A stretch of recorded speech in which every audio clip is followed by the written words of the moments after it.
कलाहांडी जिला कल्लामुंडा ब्लॉक कार्यालय सम्मुखें सीपीआईएम कलाहांडी जिला कमिटी तथा रिसिड़ा ब्रांच कमिटी पक्षरु गुरुवार विक्षोभ प्रदर्शन सहित 10 दफा दाबीपत्र मुख्यमंत्री उद्देश्य प्रदान करथिले।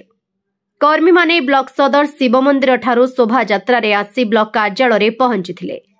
दाबीगुड़िक मध्य धानर सहायक मूल्य 3000 टंका धार्य करवा, गरीब मध्यम चाषी और कृषि श्रमिकों को मासिक 5000 टंका भत्ता देवा, दर वृद्धि को नियंत्रण करवा, मदनपुर रामपुर को राजस्व उपखंडर मान्यता प्रदान करवा, वृद्ध वृद्धा विधवा भिन्नक्षमक भत्ता 3000 टंका को वृद्धि करवा, प्रधानमंत्री आवास योजना रे गृह निर्माण पई 3 लाख टंका को वृद्धि करवा, विद्युत उपभोक्ता को 200 यूनिट छाड़ करवा, कृषि ऋण छाड़ करने भली प्रमुख दाबीपत्र को मुख्यमंत्री उद्देश्य बीडीओ अनुपस्थिति थिबारु सीनियर क्लर्क परमदेव कहन को प्रदान करथिले।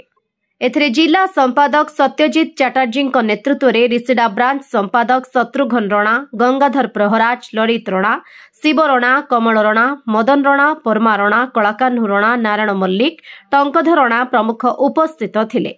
शांति श्रृंखला रक्षा करने को स्थानीय फांडी अधिकारी थबीर बरिहा उपस्थित थिले। कलाहांडी जिला प्रतिनिधि क्षमसागर साहू रिपोर्ट, ओडिशा हाइलाइट समाचार। खबर दुनिया रे जोड़ी हेबा पाई सब्सक्राइब करंतु ओडिशा हाइलाइट समाचार को, आउ दबे दियंतु बेल आइकन को सर्वप्रथमे खबर पाइबा पाई।